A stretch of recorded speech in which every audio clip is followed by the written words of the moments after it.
Well, welcome everyone to the Resilient Leadership Podcast, where everything we talk about is aimed at helping you lead with a greater sense of calm, clarity, and conviction, even in anxious times. My name is Irvine, and today, as always, I am joined by my co-host and collaborator, Bridget Tyre. Bridget, how you doing today? Well, hello, Irvine. I'm doing great. What our listeners don't know is that we have just recorded an episode, and this is now our second one, and we are on a roll. We are. And I'm loving it. Yes. This particular topic is very interesting, and it's got me thinking. And what I hope is it will get our listeners thinking in a little bit of a different way. So why don't you fill folks in, Irvine? Yeah, today's topic we're calling the future world of work. I think we can all agree that we are in a little bit of a turmoil when it comes to work and the role of work. And I think we can all agree that we are in a probably an unprecedented level of change in our world. And it's caused massive disruptions. COVID comes to mind. And what made COVID interesting, I was thinking about this, there have been disruptions in certain industries, the auto industry or this industry or mining or whatever. And COVID actually was a unique experience because we all went through the same experience and there all were disruptions. And some industries fare better than others, but everyone had to make adjustments. There wasn't anyone in the world that didn't have to make adjustments.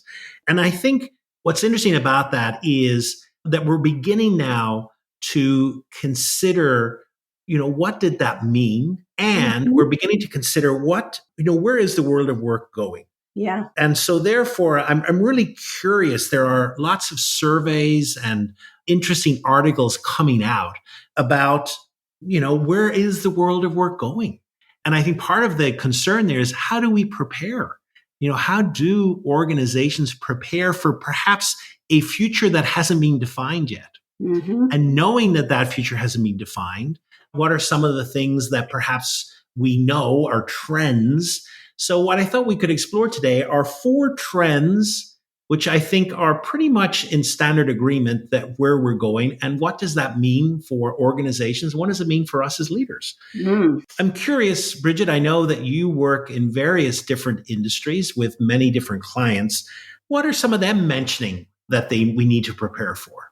It's such an interesting question. I mean, the first thing that comes to mind is that we all recall the Great Resignation, which was part of the whole COVID thing. But I think that is a continuing trend in this regard, that attracting and keeping talent is still proving difficult because employees are just not as apt to stick around in a job or work for an organization that doesn't align with their values. Yeah. And I don't see that going anywhere. In fact, I see that maybe even getting stronger.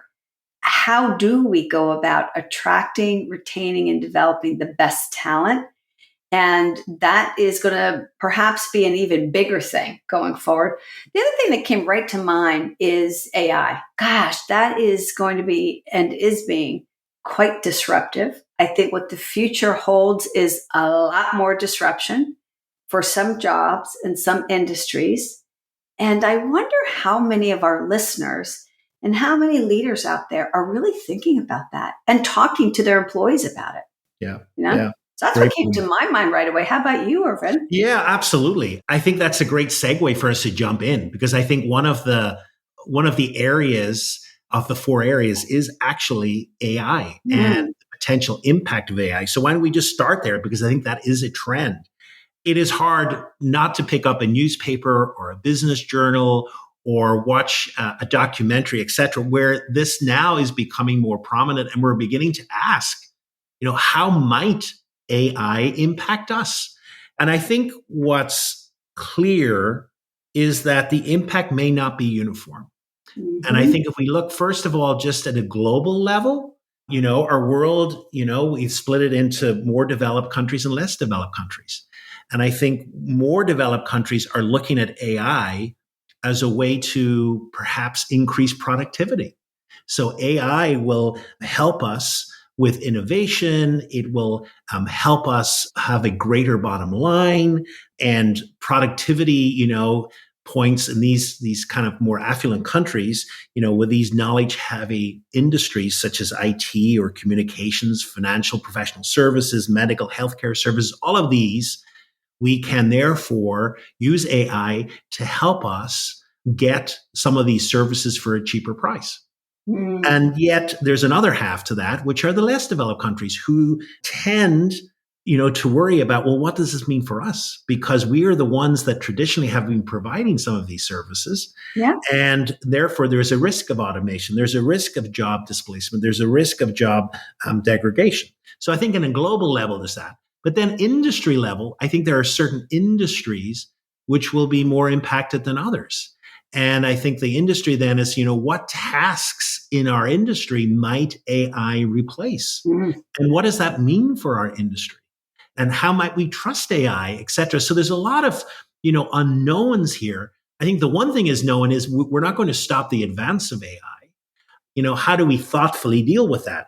And then I think, so we've gone from the global, we've gone to the industry, and now we've got the personal. And I think we have to acknowledge that. There are people now who are beginning to realize, wow, this really is impacting, and it potentially it may impact me. And so people are beginning now, I think, to deal with these questions like, will I lose my job? Will it enhance what I do? What should my organization do about it? The problem is that the answers to these questions are not clear. We are dealing with a lack of clarity. And so how then can I position myself? And leaders have to deal with this. And that's not easy, dealing with a situation where there is no clarity. Yeah. So Bridget, I'm curious about your thoughts, as leaders begin to deal with these questions and lack of clarity, what are some of the leadership challenges?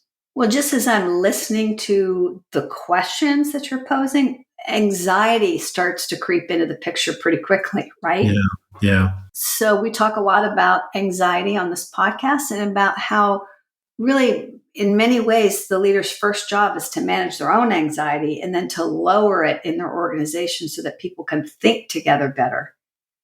So it's difficult in a situation like this, as you said, Irvine, when there's still so much uncertainty and the brain doesn't like that. But I think if leaders can be honest and transparent and initiate conversations about AI with their employees, to acknowledge that it's a trend, to share how they think it might impact their industry, the business, their employees, and to talk about how we can best prepare it. I think that could go a long way in calming an anxious group of folks.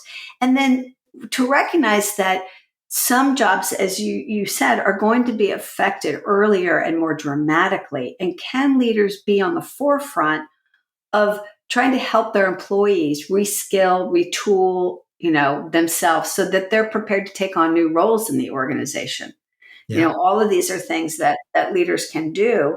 I'll tell you, I work with a couple of law firms, and one of them is now going to hire a lot less paralegals for the first time in their 20-year history.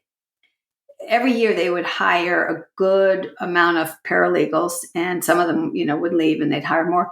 And they said, we just can't do it because we don't think this job is going to be around in 5 years. I don't think I think it's going to take shorter than that.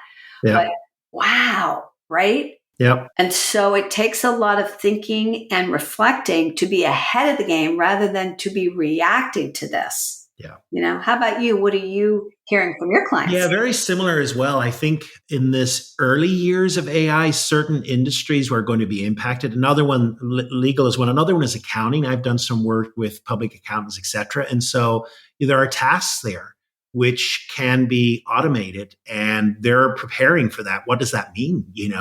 As we check tax returns or check accounting or whatever, these are ones that AI could do. Another one that, Richard, I'm thinking, I'm not sure if you know this, but, when we record our episodes, now I'm using a new program where I feed in the recording, and it's an AI program. And basically it automatically produces postings for social media. So content creation is a thing, up to this, we have had content creators, and now AI is doing that. So I do think there are professions there. And here's the interesting question, the distinction, I think, is that will this take it over, Or will this also be an aid?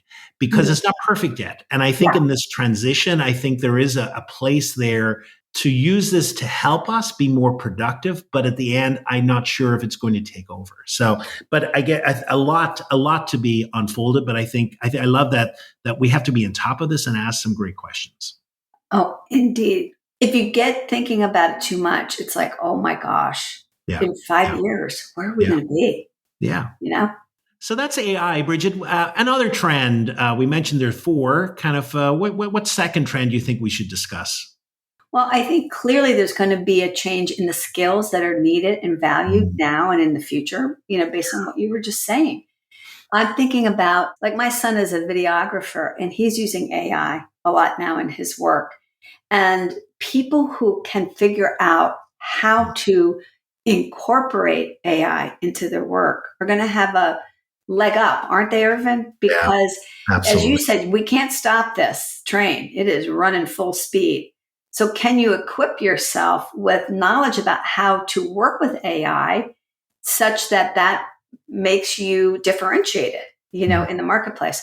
What's interesting is that so many jobs are going to change, some sooner than others, and we can't really predict exactly the fallout of that. But here's an interesting statistic: 23% of jobs are expected to change in the next 5 years, according to the Future of Jobs report. And so millions of people are going to need to move out of declining jobs and into growing jobs. Millions of people in the next 5 years. Are we prepared for this? Yeah. Are leaders prepared for this? I don't know. Another very interesting thing is that technical skills have always been highly prized, right? And that's not necessarily going to completely change. But here's something interesting. So Pearson's Skills Outlook report on power skills analyzed the labor markets and the trends in four major economies: the US, the UK, Australia, and Canada.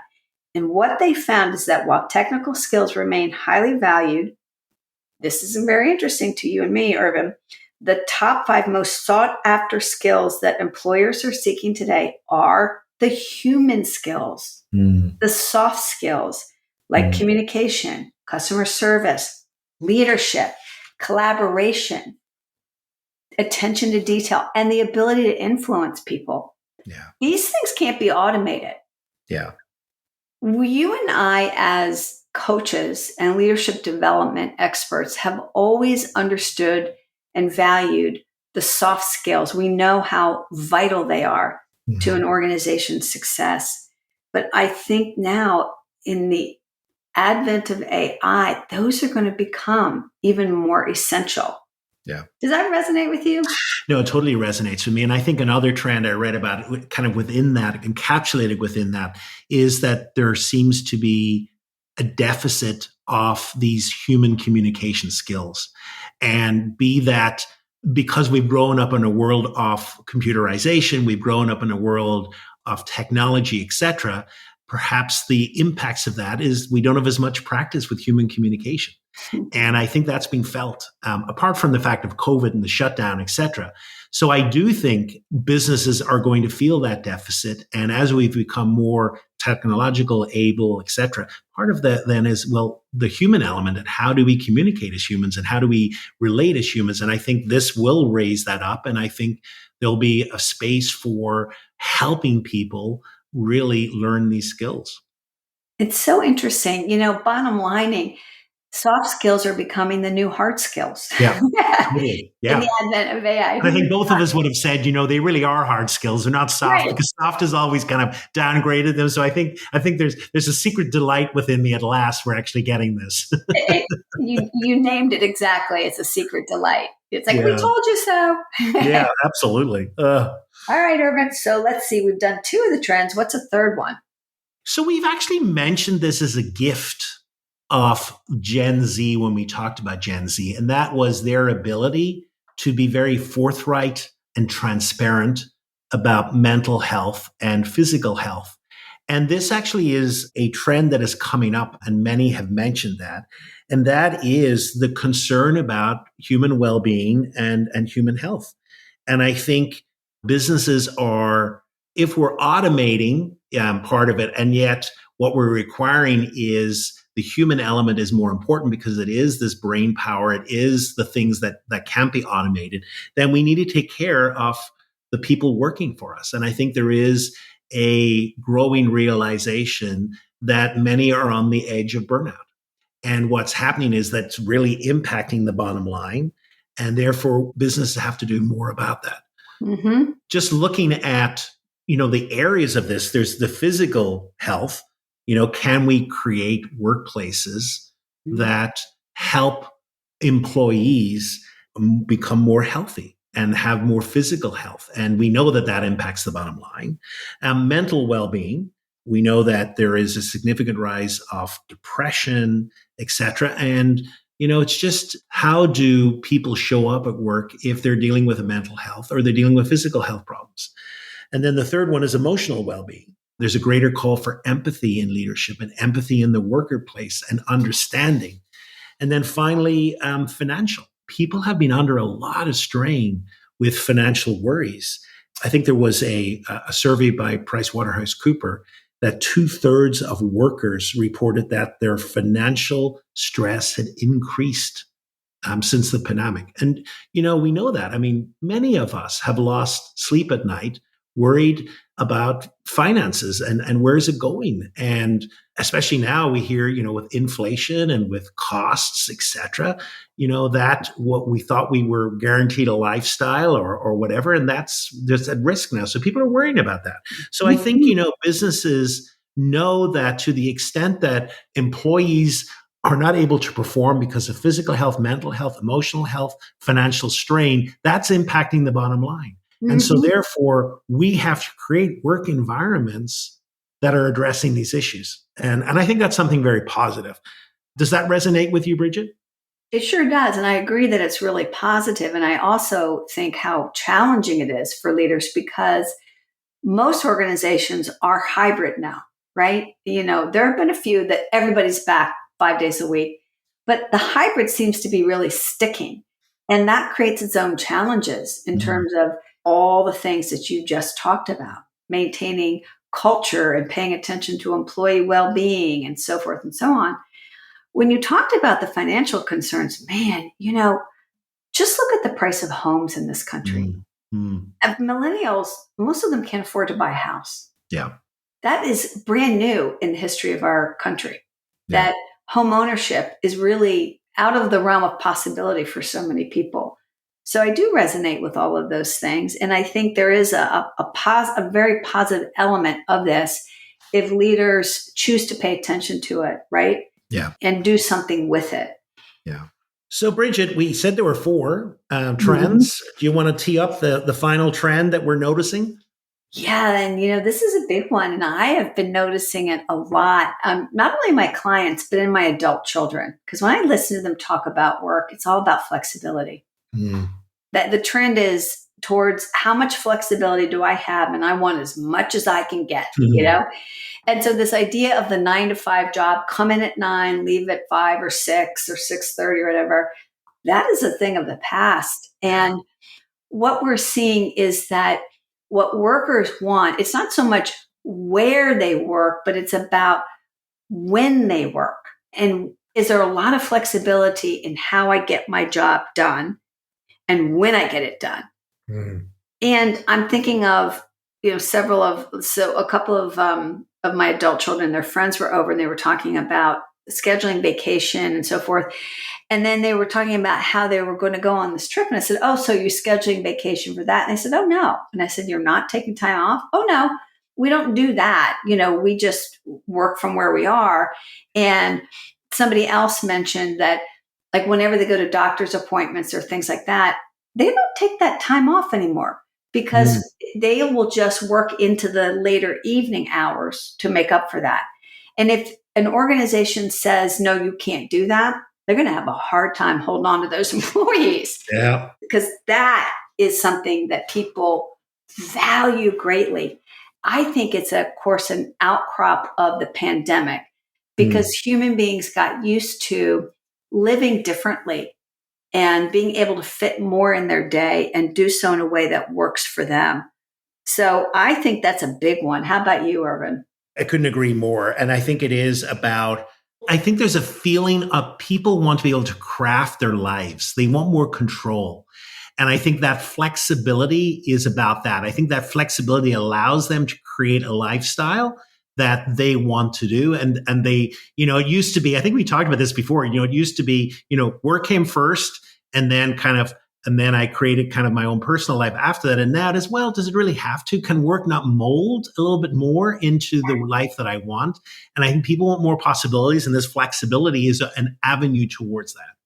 Oh, and baby boomers, they've come kicking and screaming into this reality because that's not what they grew up with, right? Yeah, You went absolutely. into the office, you did your job, and we don't care if you have time to do your laundry and go to the dentist. That's your Yeah, issue, not mine. yeah.